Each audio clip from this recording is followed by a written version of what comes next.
Welcome back, Title to Titles. I am your host, DDP. You're watching Dynasty Diamonds. There it is, my man. We got a special guest, a special episode today. This is the 26th episode, and we're calling this one Dynasty Receipts. I got the QB's list. Dustin Ludke's here. He's gonna throw some smoke at me. Gonna give me maybe a couple pat on the backs. We're just gonna have a nice, friendly conversation. We're gonna talk about some Dynasty guys. So. Dustin, how we doing tonight? And why don't you tell the people around where they can find you and what you've been into? I'm doing great tonight. Thanks for having me on. You can find me on Twitter at the DUnit13. I'm a content curator over at QBList.com. So I curate our sit-start articles. So we get those out every week on Thursdays. We cover every game, every player. So I curate that, write some of them, and then I write Dynasty articles and pretty much whatever article I want for QB List. I've been doing it for about 2 years, so you can check me out there. But give me a follow on Twitter. And, I'm here tonight to – I don't want to say receipts. Receipts sounds harsh. I will say some feedback and some accountability. I'll say I came at it from this point of view. Receipts are – and what they've come to be in the fantasy space is, hey, you're an idiot. You suck. You were wrong. I don't want to do that. I want to give you like, hey, here's some players that you're wrong about, but here's where you were wrong and where I think you misstepped. Because I think that's good accountability and allows – all of us to learn and be better going forward. So I got 3 of those, and I also got 3 people that you nailed dead on.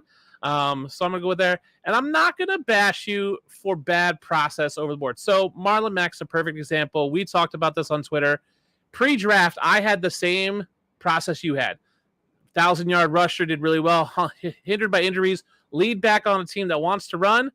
Before the draft, he was the man. And then they drafted Dameon Pierce. So when that changed, like that changed the system it was in. Your process was right. So I'm not going to knock you for things like that.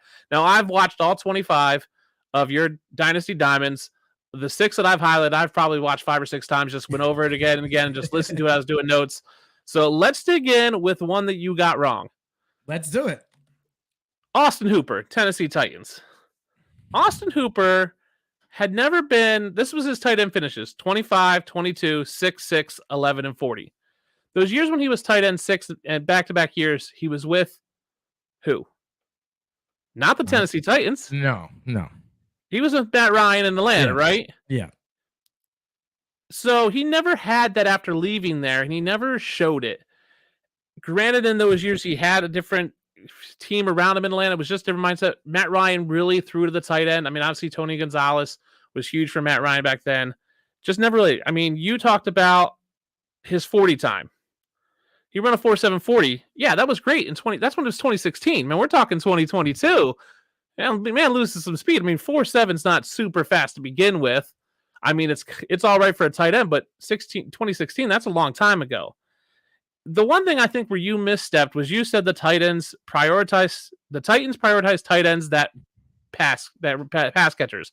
I don't think that's true. Looking at what they did between Ryan Tannehill and the Titans, you're looking at, in 2021, 46 targets for Jeff Swain. 2020, Jonnu Smith, 65 targets, tight end 17, so that was good. Now, 2016, he had Jonnu, 44 targets. 2018, when he was with Miami, Mike Gesicki's rookie year, 32. So you're talking tight end 35, tight end 17, tight end 30, tight end 43. At no point does Ryan Tannehill prioritize the tight end the way Matt Ryan did. And I think that's where, listening to what you said, I liked everything else you said. It wasn't there. And seeing Austin Hooper not produce over the past 3 years after his tight end 6 and going to a team and a quarterback that doesn't prioritize tight end is where I think this diamond turned into a false cubic zirconia for you. And you know what? I'll give it to you. So my thought process there was he was in a log jam when he went to Cleveland. He had 3 tight ends, Njoku, Harrison Bryant. There was never enough to go around. Okay, the talent was there. In Tennessee, I thought it was pretty prevalent that they needed a tight end last year. When everybody went down, a heavy run game team usually goes to a tight end, right? They did not even have a remote tight end last year. Swain was more of a blocker. Okay, he's not a receiving tight end. No, not at all. So you're getting a big guy with good hands who's a red zone target Here's my other point was there was a receiver coming off ACL. Yep. 2 rookies, right? Yeah. Now, I didn't think Derrick Henry was going to be the king. I thought the foot would bother him. So here I'm thinking they're going to start the season off throwing more. Well, what would you need to rely on more is a tight end that has hands when you have all receivers that one is coming off a huge injury and old at 30 and 2 rookies. No, I agree with that process. Like the void of other talent around him was definitely there. I just think the way Tannehill plays, he just has never prioritized that tight end. I think that's from when I looked at it, because like I said to you online, like I looked at this as what would my process have been, and this is where I would have thrown up that red flag of like, man, Tannehill's just never really, favored that tight end. Woods I like, even though it was coming to VSL. Everyone was super high on Treylon Burks, but there was a lot of question marks coming in. Yeah. You had the other rookie, you had Westbrook Akine, who was so last year. Like Julio's gone, Henry with the foot. I agree with that whole process. Like there was someone needed to step up, but what we've seen is no one steps up, and the team's just not that good. No. Right. And I think that's a factor of Tannehill, who's just not that great of a quarterback. And I think Tannehill has been elevated by AJ Brown in the past and those other good wide receivers he's had. So him losing a good receiver, he's not the type of quarterback that can elevate a tier 5 receiver up to a tier 3. He needs a tier 1 or 2 receiver and let them pull him up. He's being pulled up by the receivers, not pulling up receivers on his own. So that's where I think he got that one wrong. But let's head to one you got right. Let's go. I like it. Devin Duvernay, Baltimore Ravens. You nailed this one. Coming in, he was wide receiver 88 ADP. Whoo! Now, same thought process as Austin Hooper, right? All they have is Rashad Bateman, Mark Andrews, no one else, right? They lose Hollywood. In theory, Bateman steps into Hollywood. Devin Duvernay steps into the Bateman role. Should see good stuff. You talked about their vacated targets, 238 targets from Hollywood leaving, Sammy Watkins, the running backs. That was spot on. Like, he's killing it right now. You're talking about a guy who in 2021 played 60% of his time in the slot, 38% out wide. This year, he's only playing 30% in the slot, 69 out wide. That's a clear indication that he has taken that Rashad Bateman role and is stepping forward as Rashad Bateman's out into that even bigger role. That was that Hollywood role last year. So you got that dead on. Devin Duvernay, I think, is a guy who's being elevated by his quarterback in that situation. I don't think Duvernay's, he's fast, he's electric. I don't think he's the type of receiver that's going to be consistent. If he was on Tennessee, Devin Duvernay is no better than Westbrook Akine, right? He's just not that great of a guy. But because he has a great quarterback in Lamar who can give him the ball, and there is that void of targets, there's just no, name another guy on the Ravens besides Andrew and Duvernay. You don't want to ask me because I thought Prochet was supposed to be the guy. Prochet, right? Like you got Tyler Wallace too. Yeah, but right, those are guys that most fantasy people don't even know. They're not even rostered probably hardly in any leagues. Let's like super deep. Yeah. They're probably not even DFS start throws. So like Duvernay really has stepped up. So you nailed that one right on. Total Dynasty Diamond. If I have him in Dynasty right now, I'm trying to sell high. I think you get another couple weeks out of him. If Bateman comes back at some point, I wonder what Duvernay's role is going to be. But man, you nailed that preseason. This was a call you made early on. Like you made that call early in the offseason, and it's been dead on. And if people drafted him at wide receiver 88, they're getting top 24 talent right now. They're cashing in huge on that. So good call on that one. Thank you. All right, let's get another one you got wrong. Humble pie. Humble pie segment right here. Kendrick Bourne, New England Patriots. Again, let's look at his finishes. From going to reverse order, last year, wide receiver 82. Year before that, wide receiver 34, wide receiver 39, wide receiver 72, wide receiver 64, rookie year, wide receiver 113. Coming off the board at wide receiver 89, so right behind Devin Duvernay. Now, you had said Aguilar was 64% of the targets. He was going to have to take those Aguilar targets. Aguilar had 64 targets in 15 games, was only 20 behind Kendrick Bourne last year. Like, in less games. So if Aguilar played the whole time, he was going to out-target Kendrick Bourne the whole way. 2021, this is where I think you messed up. The Patriots just aren't a pass-happy team with post-Tom Brady. 2021, they were the 8th fewest in passing attempts. 2020 when Kendrick Bourne was in the offense, San Francisco was 17th fewest in passing, and New England was second fewest in passing attempts. So he was not a great guy in low volume offenses. So I didn't see the path for him to become this guy this year in what projected to be another low volume passing offense. Now you also brought in Devontae Parker and Tyquan Thornton as a rookie. So it's not like they didn't have a ton of vacated targets there. So it was still Aguilar, it was still Myers, and you're bringing Devontae Parker and a rookie on a low volume offense. It's a lot of mouth to feed. It's a small pie and a lot of mouths to feed. And I just didn't see the pathway for him to get better from there. All right. So first of all, timestamp when I put out Bourne because Devontae Parker wasn't there. Okay, that could be true. Okay, and I don't trust any Baylor wide receivers after Denzel Mims. He took my heart out and stomped on. Okay, so there's where I kind of went that way. If you look at weeks 11 through 16 last year, in crunch times and in huge situations, Mac 10 targeted Bourne. Yep. I didn't think Bill Belichick was going to take his coaching staff, put him up into the shake and bake bag, and see whichever one gets coded better, and you're going to be my offensive coordinator. I wasn't expecting that. If they ran the same system from last year, Bourne would be on the field more this year. I feel obviously Jacoby Myers is the guy. He's the possession guy. He's the guy. He's always going to be the number one.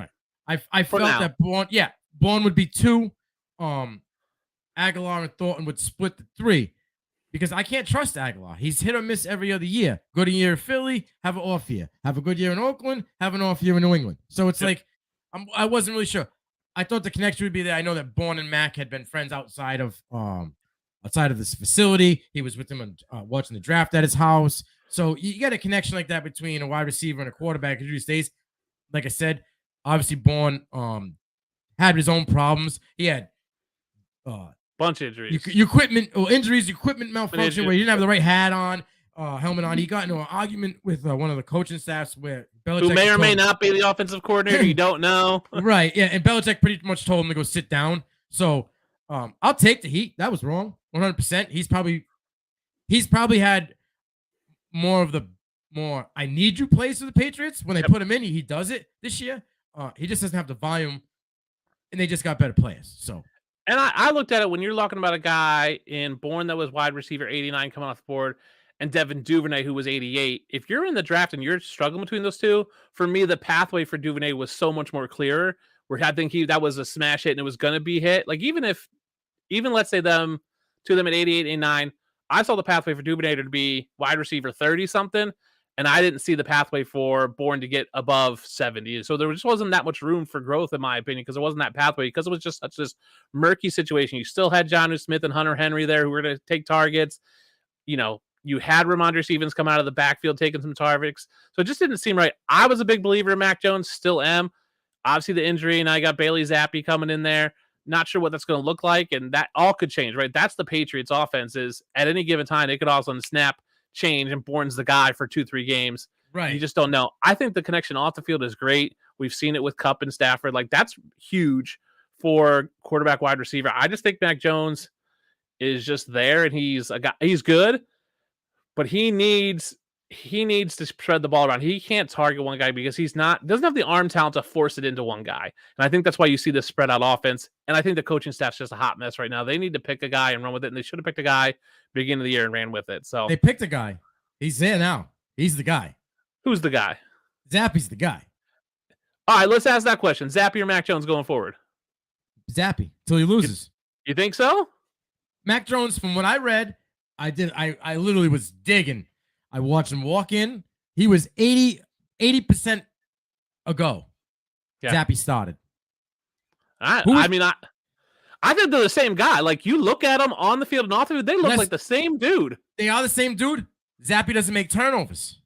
I agree. I think Mac Jones had some growing pains, and there's some rumors that he is not getting along with the system and the coaches and wanted that McDaniel system. This is a Belichick move, though, right? Yep. This you have a Brady guy, move. It's Bledsoe Brady, right? You're obviously not saving the contract, but would it shock you if they trade Mac Jones in the offseason and get a first-round pick and stick with Zappy, and all of a sudden Zappy's the next greatest thing? What if they traded Mac Jones and Damian Harris at the deadline? Ooh, I don't know if they could trade him this year. I don't think there's enough need. But you're talking next year, there's 5 or 6 teams that are going to need a quarterback, right? Trade him to Indy? Trade him to Houston. Trade him to Houston. I like Davis Mills isn't the deal. Let's slowly roll. Davis Mills might be the deal. The net guard is not the deal. Net guard 2.0. Wait till after this week and then talk about Davis Mills. Because Davis Mills is about to smash this week coming off the bye. Let's get into another one you got right. Let's do it. Romeo Doubs, Green Bay Packers. You nailed this one after the draft. Everyone was talking Christian Watson. ADP was wide receiver 56, 66, depending on what site. The dude ran a 4.55 40. Like, doesn't have a ton of speed, but is still fast enough. But he fits that role that Aaron Rodgers likes. Red zone target. I mean, right now he's seen 13 targets through 5 games, right? He's seen a ton of red zone targets. Watson was hurt preseason. And what you said really made sense is that Aaron Rodgers was talking him up preseason. That says a lot coming from Aaron Rodgers. Now, if it's a coach, if it's another quarterback, doesn't mean as much. But Aaron Rodgers traditionally, let's face it, hates rookies. Yes. Wants his guy. Like, he's like, hey, I'm going to come back with Green Bay, but only if you bring in Randall Cobb, right? Like, he's a demand, like, these are my receivers. When Aaron Rodgers speaks highly about a player, that says something. That's why Jake Kumaro is still around in the league. He's with Buffalo right now because Aaron Rodgers is like, we love Jake Kumaro. And he's like, I can't believe you cut him. And Jake Kumaro's not that great. But people are like, man, Aaron Rodgers' word carries weight. And when he was talking about Romeo Doubs, we should have paid attention. Also a solid passing offense. 2021, 16th in passing attempts. 2020, 24th in passing attempts. Not high-end numbers for passing attempts, but super efficient passing attempts. And not where it's like, man, they don't pass enough like the Patriots. It's an offense where you're like, man, they're going to pass. And plus, it's Aaron Rodgers. Aaron Rodgers to Mac Jones is completely different, right? Aaron Rodgers can throw the ball 24 times, and he's going to complete 20 of them. Mac Jones throws 24 times. He might only complete 16. So you got this just high efficiency, obviously great quarterback, back-to-back MVP, talking about a rookie receiver. The question was in the draft, who's going to take over, Doubs or Watson? If you look at their drop rates in college, Doubs was better. He dropped less passes than Christian Watson. Dropping passes is the easiest way to never see the ball again in Green Bay. Especially with Rodgers. Rodgers, once you lose Rodgers' trust, he's wash your hands, done. You're out of here. Doubs has played solidly. Great call on Doubs because if you got him early, if you got him at wide receiver 56, which I think you could have got him a lot later, especially early in drafts, he's paying dividends because right now he is going to be wide receiver 24, 25 range. So you're getting huge value on that. You're right. I see that Cobb's out. And talk about heartbreaking. Watching Randall Cobb cry on the cart. Oh, gutted me. Yeah, he's been doing it for a long time. He's a doing it for a long time. He's just seems like the nicest guy in the world who just wants to play, and just see him cry, knowing that basically his career is probably over, just gutted me. I mean, I was already emotional. I was watching a bunch of Bills videos after the win, so I was already emotional and hyped up. But yeah, so good call on Romeo Doubs because you got that one right. Because again, it's one of those calls you made fairly early, and that's paying huge dividends for fantasy managers right now. In Dynasty, I think he's a hold. Because I think that there's not much else around him. Like Christian Watson next year is going to be good, but Doubs has already carved out that role. Right. And Lazard is just okay. He's a top 5 blocking wide receiver in the league. Okay? Lazard is good, right? But Lazard has the trust of Rodgers, so he's getting it now. Right. Next year, it could be Doubs 1, Lazard 2, Watson 3. You could see Lazard drop to 3 because that's what he was when it was Adams, MVS. It was Lazard was 3. Yeah, that's his role. Yes. So there's plenty of just nothing but room to grow for Romeo Doubs. So good call on that one. That was a great call. Appreciate that one. I just never trusted Watson. I made a point. Coach always rips me apart about it. He's like, it doesn't really matter. I mean, so he went to a small school. All right. Yep. He who you facing is the way I look at it. Yeah, who you facing? He had a hands issue in college. Yeah, great. He killed the combine, but there's combine killers that just fizzle out. Yep. So. And like I said, Lazard is not a top tier wide receiver. He's more of a blocking wide receiver with nobody left there. Sammy Watkins is a one-hit wonder. You get 2 weeks of fantasy out of him. That's it. Then he gets hurt. So, and Sammy Watkins seems like he's been around longer than Randall Cobb for some reason. I don't know why, but I think he's 5 years younger too.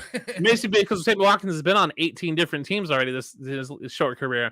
Yeah, before we go any further, I think there was a couple that I think are wait and sees that I think are going to pan out. I'm going to just highlight Khalil Herbert real quick, Davis Mills, and Josh Palmer. If you're watching the game tonight, Josh Palmer's going off. My guy. And I will say he is going off right now. I will say I wrote about Josh Palmer, so I put out a monthly, what I call Dynasty Future Reports, where I give you 5 guys a month that are free right now that you can trade for that'll produce dividends next year. Last December, I think it was November, December, I was saying pick up Josh Palmer, trade for Josh Palmer, get him for free, pick him off the waivers because I knew he was going to produce. I think Khalil Herbert, I wrote an article on him in the offseason just about him, and I think he's got huge talent going forward. I think he's going to be a stud. And you said Davis Mills. I'm a Davis Mills believer. I think you were right on that one. I think there's still time will tell. I think this week's going to be a great week. And then there's 3 more that I think you're maybe not so right on. CJ Uzama, Ty Conklin was the guy. No, I don't think you're wrong. I think it was the injury. I think Uzama has taken over the past 2 weeks and will continue. I just don't know if that offense can support a high-end tight end. Isaiah Likely with Baltimore. My last Dynasty Future Report, I talked about Charlie Kohler. I think he has a tendency to take over once he comes back next year from injury. And then Zamir White with the Raiders. I'm not sure he gets the heavy workload next year once Josh Jacobs gone. But there's 6 guys. 3 I think you talked about that I think we're going to wait and see, but I think you're right on. And 3 that I think you're going to wait and see that I don't think you're right on. But maybe I'll come back in another 25 episodes and we'll go over those. Yeah, Josh Palmer is a diamond right now. I was watching the game before we got on. I was like, man, he's just every other catch is Josh Palmer. And I said, like, my talk last year was if Mike Williams doesn't re-sign, he takes over. They signed Mike Williams, and he's still taking over. Right. So the thing was last year, everybody expected him to show out, but you had Keenan Allen still there. Mike Williams came into his own, right? Yep. Coming out of but Mike Williams was spotty. Right, but coming out of Tennessee, Palmer wasn't as hyped as they used him wrong. They did. He wasn't he had so much more capability in that offense. Every time he's filled in for either Keenan Allen or Williams, it's been 6 receptions, 5 receptions, 50, 60 yards, and a touchdown. He just gets it done. And if I have Josh Palmer right now, I'm holding him in Dynasty. Keenan Allen's going to come back. He's going to see his drop off in targets and snaps. But I think next year he's just going to keep taking a step. But when you have someone like Herbert throwing you the ball, and Herbert has not looked great this year, there's just that potential for him to be a superstar in this league. So, and they didn't go get a wide receiver in the draft. There was plenty of them. So it doesn't look like they're going to get one this year either. Because I think Keenan Allen's got 1 or 2 more years left in him. So I think they're good. All right, last one you got wrong. The first name that I saw on your list of 25 that I was like, oh, that's clearly wrong. Russell Gage, Tampa Bay Buccaneers. Let's look at his history. Wide receiver 38, wide receiver 37, wide receiver 71, wide receiver 164th. His ADP was wide receiver 38. So you were drafting him at his career production levels. He's never had more than 4 touchdowns in a season. Right? It's different if you're DJ Moore, never had 4 touchdowns, you have 1,000 yards. He's never had 1,000 yards. Now, 2021, that team with Atlanta, missing Calvin Ridley for 5-6 games. Julio was in and Julio wasn't there. Kyle Pitts was a rookie. He saw the production that I think pushed him to that wide receiver 38. Year before with Atlanta, Julio missed 9 games. Hayden Hurst was the tight end who's not that great. Again, void of other talent around him, it pushed him to the 38. Now he goes to Tampa Bay, where you said Godwin was going to be out anywhere between 1 to 4 weeks. Now, we saw Godwin come back week 1. Even that, he still had Mike Evans. He still had Cameron Brate. He still had Leonard Fournette. Now, Cameron Brate's not great, but I just didn't see this road for Massa. I didn't see him stepping into the Chris Godwin role, even if Chris Godwin missed 4 weeks. And now you said, even you're wrong, it could anywhere between 1 to 4 weeks. If we knew it was 4 weeks, definitely changed things. But we didn't know. And there was talk it could be 1, and it would end up being 0, right? He came back week 1, then got re-injured, fluke thing. I think Russell Gage was always going to be that he's good when certain guys are out, but he's never going to be the one because Mike Evans is always going to be there. I think he was just being drafted at where his ceiling was. There was no room for improvement. I just didn't see the pathway for him to becoming anything better than wide receiver 38.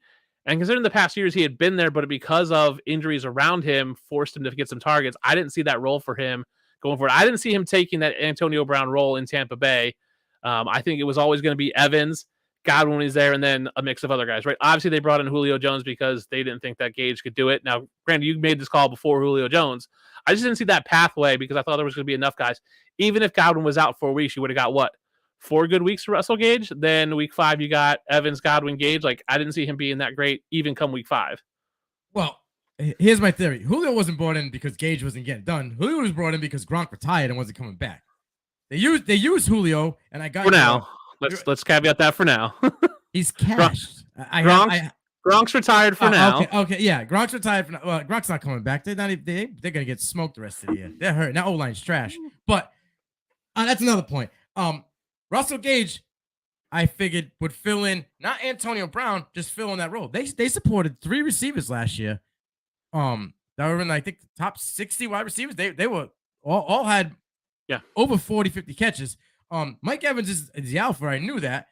The injury to Godwin, going into when I made my video, they were saying 1 to 4, which you had stated. That injury, I just didn't think, even if he started week 1, was going to be anything. I've been a New England guy. I've lived in Boston for 41 years. If Tom Brady tells you, Belichick, Kraft, Arians, I want this guy, go get this guy, there's a reason. He told Tampa Bay Buccaneers, I want Russell Gage. Go get Russell Gage. I knew it was a product of no Julio, no Ridley, everybody being down. But for Brady to see something in a guy like that, with the opportunity, the targets to be there, Antonio Brown's targets need to get replaced. Scotty Miller is not the guy.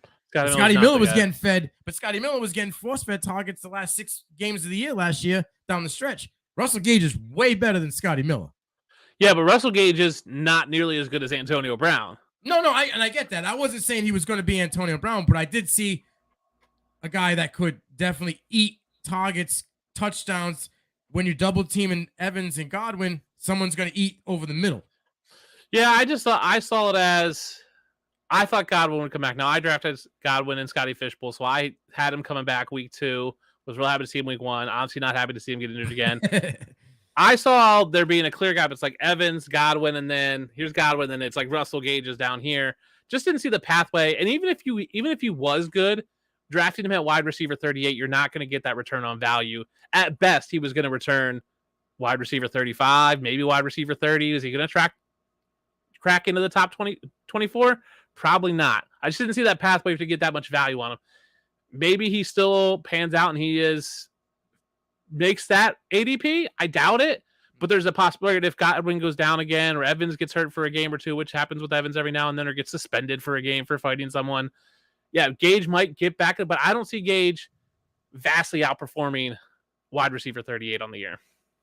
No, even if Gage was to turn it on with the injuries that he's had and everything, he won't crush that ADP. Like I said, I saw it was more of a Ravens thing where I saw the targets were available. Gronk's targets were available. Cameron Brate's not really anything close to being a supreme pass catcher.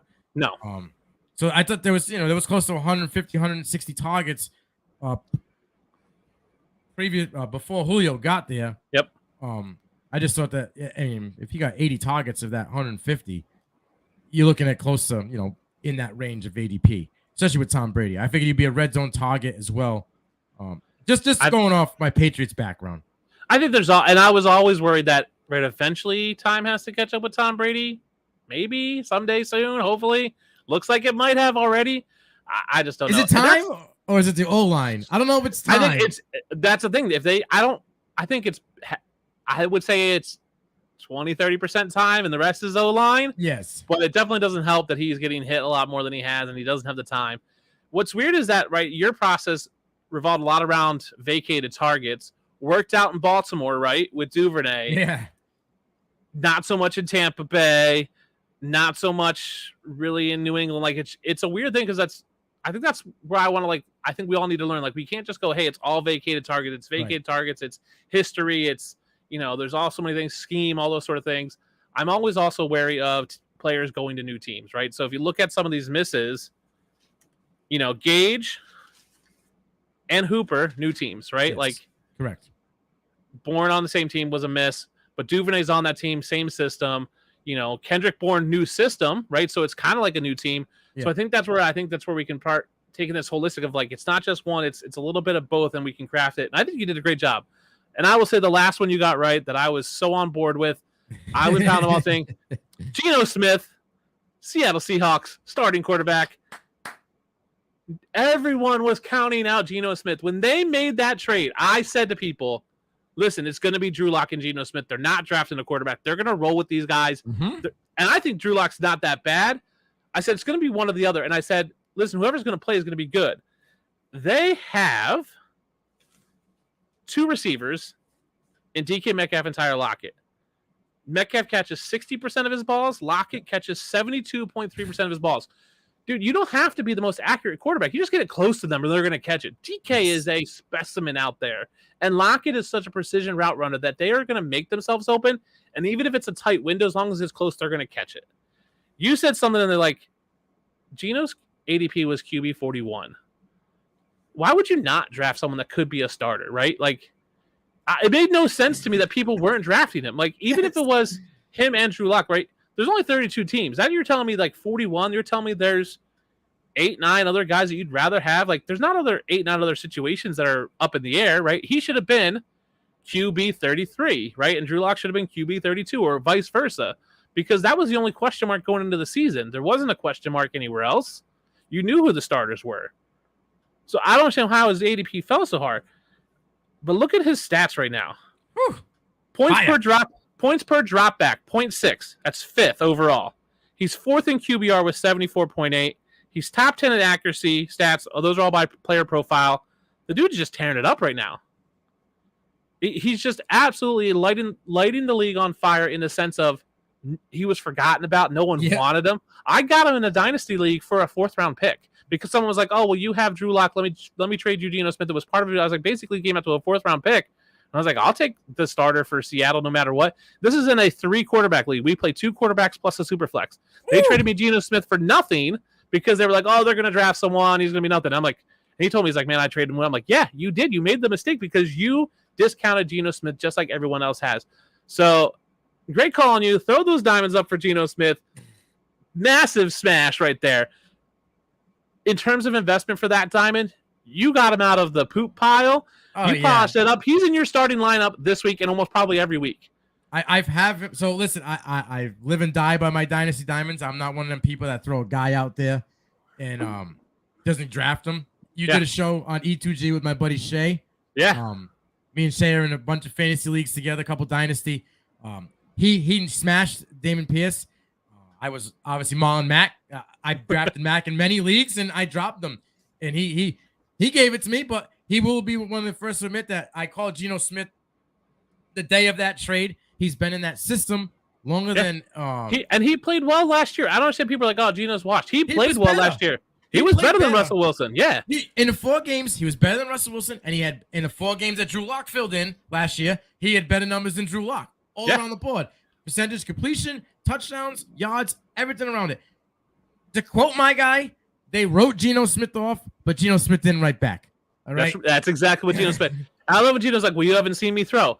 Here's my issue that I think a lot of Dynasty players get into, and it's a trap we fall into, is we want the new hotness. We want the bright, shiny thing. Shiny new toy. We want the rookies. We want the breakout players. We want to be right all the time about this guy that no one's heard of. As soon as they've been in the league for 4 years, we're like, old, drop them, trade them away, not worth it. You can succeed in Dynasty with getting these guys that are not new and shiny, right? Yep. You could have gotten a Mark Ingram late, produced for value for you. You could have picked up Geno Smith super late, producing value for you. There's guys out there that are just, because they're not the new shiny thing, Dynasty players like, nope, I want the rookie. They'll trade guys for picks because like, I want the rookie draft pick because they want so much to be right and they want the new shiny hotness that they're just going to miss out. Your team cannot be all players 3 years and younger in the league. It's just not going to work out for you. You need those veteran players just like every NFL team does because they're going to produce. They're going to be solid floor guys. And in cases of Geno Smith, they're going to be high ceiling guys and they're going to have these great weeks. Dynasty players need to recognize that and build that balanced team. Sure, if you're in a rebuild, you scrap it, but you're not never wrong. You're wrong sometimes. I'm wrong. You got to take your good with the bad. Hey, you take your good with your bad and you learn from it. But Geno Smith was a smash. All in all, it was hard for me to find really 3 solid receipts for you on your list of 25. I looked at them all and I was like, man, that's a good one. I agree with that one. I agree with that one. I mean, obviously I pulled out 3. There's probably a 4th one I probably could have pulled out, but and you did a great job. I love it. I do a Dynasty, deep dive every month. It's a Dynasty Future Report you can find on QB List. September's came out September 31st. Working on October 1. I got to rewrite it now because Sam Howell was going to be on there, but now it looks like he's starting. So which is horse manure. They're not going to start him. They're starting Heineke. They're going to start Heineke, you think? That's what they said. He was listed on. I went to the Commanders site last night, and it said Howell was QB2, and then they just reported like at 6:30 that Heineke's going to be the starter. That's crazy to me. I mean, I can see if you're in it, but they're not. They're like what, 1-4, 2-4, 2-4. Like, what are you playing for? Yeah, I think there was some thought of if Wentz was only out 1-2 weeks, you put Heineke in there and try to go 2-1 or 1-2. If he was out 4, 5, 6, you put Sam Howell, see what he has. Sounds like he's going to be out 4 weeks, maybe 5. Yeah, I'm waiting to hear back. I have some inside connections with Wentz, so I'm waiting to hear back on what's the total going on there. Uh-oh. Listen, I think Carson Wentz is a great dude. The dude's just brittle. Like, if you have Carson Wentz right now in Dynasty, trade him. You can't. Trade him for a 4th-round pick. Trade him for what you can get. Yeah, because I think he's done. I think he's done after this year. I don't think he gets another contract. I get the impression from the people I know that he doesn't want to start over again. No, and that this was it for him. He wants to invest. He has a lot of interest outside of football that he wants to spend time with. I just don't think he wants to start over again. So, I do a Dynasty Future Report working on October's right now. It's 5 players that I think you can get for cheap now. And then they'll pay dividends basically next year. So either they're on rosters and you can get them as like added-in trades. And I also give you 5 guys that are basically Dynasty cuts that you can stop waiting for. And then 5 guys you should still hold that are still in that question mark. But man, you did a great job with your Dynasty Diamonds. I can't wait to see the next 25 and get back on and give you some more compliments and receipts. So can we while we're live and we got the viewers. Yeah, let's do it. Can we lock this in? So every 25, me and you? Every 25, me and you. All right, that's it. You heard it here first. Every 25, it's Dynasty Receipts with me and Dustin. I love it. Hey, and if you want to give me some receipts on my Dynasty takes and my Dynasty articles, I'll take those too. Oh, all right. When we get off, I'm gonna have to look at your stuff and really dive in. We might have to do a little bit return receipts. Return receipts. I've got one last year, October, November, December, and we got September's up this year on the website. So you can just Google them. You can search them on the website, search my name, or just scroll through articles. I'm trying to get them to put a Dynasty tab up there, but we're working on fixing up the website a little bit nice. But yeah, give me some return receipts. For me, it's all about learning, right? It's all about accountability is saying, hey, this is where you're wrong and this is why you're wrong, and let you learn for the future.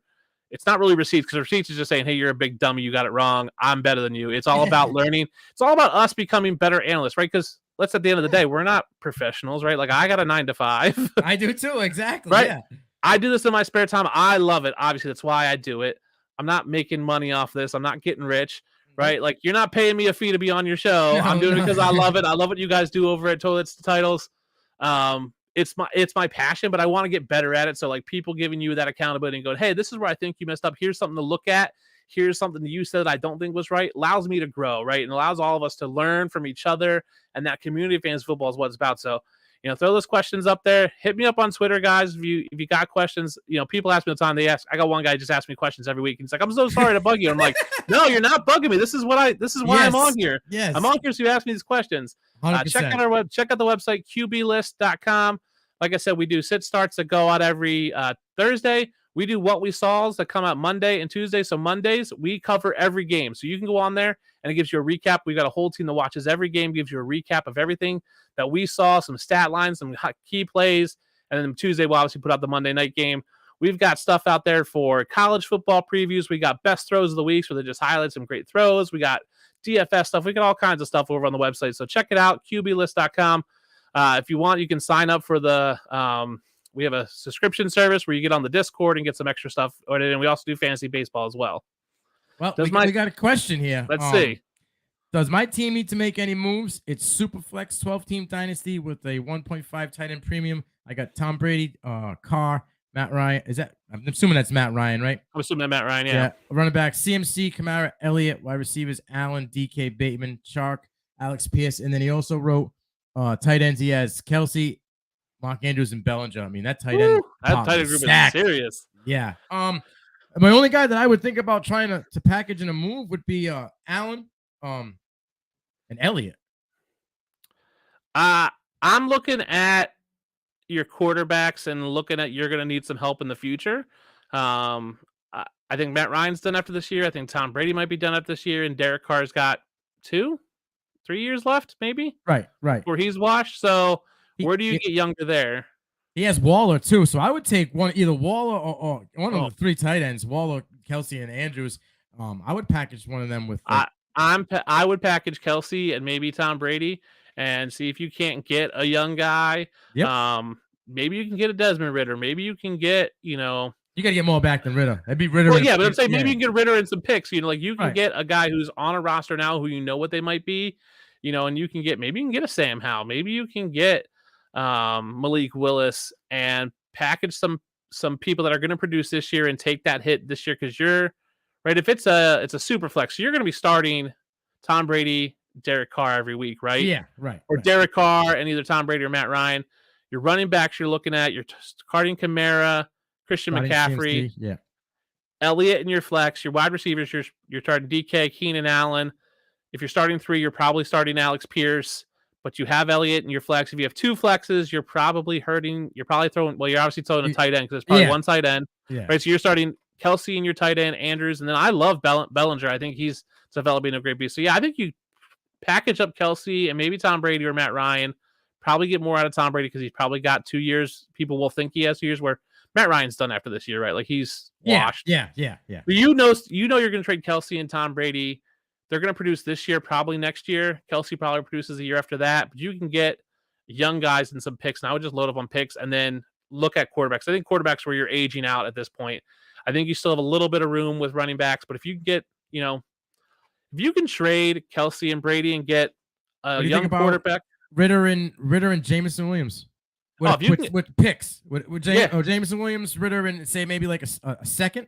I would try to get a first out of it because I think you want to get a quarterback next year. But yeah, I think that'd be great. Get Jameson Williams, who hasn't produced right now. Oh, Ridder's your quarterback. You'd have Ridder as your quarterback. You would have Ridder. Yeah. So I mean, you're right, but you can use a pick for running back because at some point, probably in 2 years, you're going to get a running back. So yeah, I think that's a great trade. If you could package Elliott and Waller as well. Elliott and Waller, and you could reap the benefits. Yeah, 1.5 tight end premium. I think you want to keep 2 of those guys. You have 2 top ends. So I think I would trade. I would trade. Yeah. He's got 4. He's got Kelsey, Andrews, Waller. Yeah. I would be trying to trade Kelsey, Waller, Brady, Matt Ryan. I don't think anybody's going to take Matt Ryan. He's the number 1 team in the league, he's saying. Yeah. As he says, I'm a number 1 team in the league. Kelsey gets me 35 on average, so he would be a big blow. Right. He would, but I think if you're slotting, what's the difference between Kelsey and Andrews, right? And then it's just because what's the difference between Andrews and your, if you're looking at it's Kelsey, Andrews as tight end flex, you're going to Andrews and Bellinger in your flex. I don't think that drop-off. I think the drop-off between Kelsey and Andrews is minimal. Yeah. And the drop-off between Andrews and Bellinger is probably going to be a little bit in your flex. But I think you have to start taking some future into account at this point. If you're out of the number 1 team, you probably have a win or 2 up on the league. You're not dropping off. Maybe you're dropping off 6 to 10 points a week. You're probably still going to win most of your weeks with that team. Right. If you flipped them and you got Ridder and Jameson Williams and you didn't get the pick, you could get something to fill the hole if you weren't comfortable with getting rid of Kelsey. Maybe get a receiver or another tight end somewhere. Yeah, get someone that's going to be a high end flex play for you. Get someone who's like a wide receiver 2 or 3 that's going to go in your flex. Maybe you get a Jacoby Myers who's going to put up 10 to 12, 15 points every week. So when we do our sit starts, we do it based on expected point ranges. So when we say, hey, guys, wide receiver 2, we're saying he's going to be between 15 to 20 points. Okay. So if you get someone that's going to produce, right, if Andrews is producing 20 points in your flex and you can drop down to someone who's going to get that 15 range, you're giving up 5 points, but you're getting future out of it. And then 5 points a week is minimal. You're going to have guys that are going to overproduce their points every week, their average points, and you're going to be fine. So I do think your team's great. It's a little old for me. I would like to get a little younger and pick up some picks. I think that trade of if you could get, Ridder, Jameson Williams, and a 2nd round pick for, Brady and Waller, I think that's great. If you're going to trade Kelsey, I'd probably want a 1st round pick out of it because I think Kelsey's going to get 3 years. I will give you a sneak peek. One of my October Dynasty Future Report is Noah Gray for Kansas I love City. him. I think he's starting to step up, and Kelsey's getting a little bit older, and you see that wear and tear a little bit. He hasn't got an injury. I don't wish injury upon anybody, but for a tight end, he hasn't got an injury. And he's taking a lot of wear and tear on that body. Yes. And he's just taking more this year because they don't have Tyreek Hill. So I think you can see that. I think Kelsey's at the peak of that cliff, and he's looking over. And eventually, when he falls off, I think it's going to be a big drop off. It's going to be like what we saw with Jimmy Graham, where it's great, flat. Yeah, flat. Yeah. Real quick about Gino, what people forget, and this is what really sold me. Gino didn't lose his job because he sucked or because of talent. Gino lost his job because he got sucker punched by a cornerback on his own team and broke his jaw. Yeah. And he lost the job to Ryan Fitzpatrick. Yep. Fitzpatrick balled out. And it is what it is. Then Gino just became a backup after that for the rest of his career with the Giants. I don't know if it was Houston. I know it was like 2 or 3 other teams he went to. He bounced around Jets. Yeah, he was on the Jets for a little bit. Yeah, he bounced That's around. who drafted him was the Jets. But coming out of West Virginia, Geno Smith was good. He's a really solid fantasy player. And I think that's where people they want this high ceiling, low floor. They want those boom bust guys. That's why people love Gabe Davis, right? Yeah. Gabe Davis is the epitome ultimate of boom bust. Epitome of boom bust. And I've been screaming at the top of my lungs. Now, as you can tell, I'm a Bills fan through and through. Gabe Davis is the ultimate boom bust. If he doesn't score, he doesn't produce. He has three games in his career where he hasn't scored that he's been fantasy relevant. And by fantasy relevant, he's a wide receiver 3, like 10 points. Yes. Yes. He's got worse. He's gotten worse in the 3 years he's been in. Yes. Now, granted, he had before this week, out of 36 games, he has scored 14 out of 36 games. So he's scoring just under half his games. He's hitting more booms than most boom bust players, but if he busts, it's bust. It's 2-3 points. It's 1 catch for 5 yards. Exactly. He needs those big bomb 60-yard plays. That's his bread and butter. Now, granted, he's hitting it more, but I don't want that on my team, but I like guys with low variance. Give me a high, solid ceiling who's consistent and who has those, maybe give me 1 or 2 of those guys that's going to blow off. I'd rather have McKenzie. I'd rather have McKenzie than healthy. No. I cannot stand. I love Isaiah McKenzie as a person. I think he's great. I follow him on Twitter. He is nothing but a dumpster fire on the field with hands like a snake. The dude is absolute trash. I don't understand. It pains me so much. My son is 9 years old. He barely watches football. He knows 2 players, Josh Allen and Isaiah McKenzie, because I'm always cheering for Josh Allen and telling him how much Isaiah McKenzie sucks. Isaiah McKenzie just on that option play where he fumbled, even though got credit Allen, he didn't realize it looked like that. He didn't even know that was an option. He was like, "Oh wait, I could get pitched the ball." He was just completely out of sorts. He dropped so many passes on key plays. Then that one in the end zone, his feet just forgot how to move. He's just like, "Oh, let me fall down. Oops, I missed that touchdown." But then he has games where he gets 11, 12, 13 receptions. Yeah, but and he looks like he's a Swiss Army knife. All right, granted it was against the Patriots, but still he's had games. For me with Gabe, when he, like you said, when he misses, if he's not catching a wide open pass where he has 10 yards of separation, it's a boom. It's a bust. Yeah, I wish they would stop getting him involved. I wish they would just switch to Shakir, keep McKenzie on the punt return. He drives me nuts right now watching Bills games. I want him gone. It's one that I think I want forever. Play Rondell Moore this week. No. Wait, Marquise Brown's out. Yeah. Bobby Anderson doesn't know the system. You have D-Hop, and who else? Yeah. Nobody. But Rondell Moore sucks. What did Greg Dortch do? He was doing pretty good. That's what Rondell Moore is going to do with more talent and more targets. Watch. Would you start? What are you starting Rondell Moore in his lineup over those other guys? No. No. Well, I don't. Let me see. He's saying he can't start three tight ends. So if you're talking, I'm starting him over Bateman because Bateman's out, right? But you got 2 quarterbacks. I'd start him over Alex Pierce. No. He's had 1 week. Dude, Alex Pierce is coming on strong. And Matt strong is what? Matt Ryan's noodle arm? he's playing, but he's the type of guy that Matt Ryan needs. I agree. McKenzie doesn't suck in real life. He's a super nice guy. I think he's super great for the community. Love what he does. Love him being a person. I follow him on Twitter. Think he's awesome. I just don't like him on the field. I don't want him on the Bills, and I don't want the Bills to keep throwing him the ball. That's what I want. Shout out Levert KT. That's my co-host on College Football Nation. That's the show I just finished before. So I think Rondell was great for that team for Lincoln. I just don't know if Rondell cracks into a starting lineup over those other guys. He's saying he can't play 3 tight ends. So if you can't play 3 tight ends and you have 4 good ones, that's a clear sign you need to trade one. I'm going to trade Kelsey because he's the oldest, and I think he's going to also garner the most. Yeah. Yeah. Him and Andrews are going to garner the most picks, but Andrews younger and Andrews good in that system. I love it. Dustin, this was an absolute pleasure. This was great. I had a blast. I know I got introduced to you through Chuck, and then Chuck writes for us over at QB List. He's been a great addition to the team. Love him. Yeah, he does some writing over for Total Titles as well. He's a multitasker like myself and you.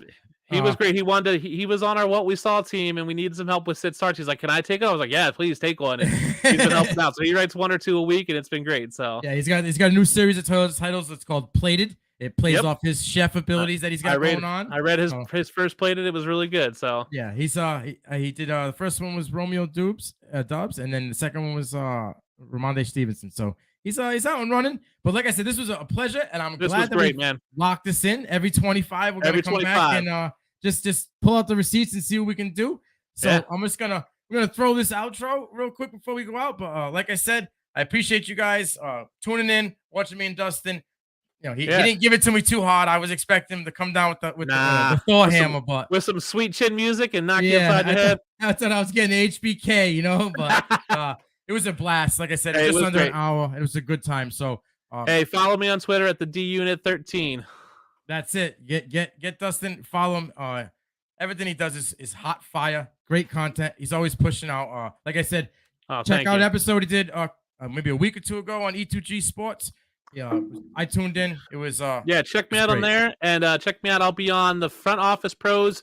We're recording it Wednesday morning. They do a quick trade dynasty trade. So it's like a 15-minute show where they just throw out names. We do quick trades. So I'm hopping on there as a guest on Wednesday morning. So I'll probably be out Wednesday afternoon.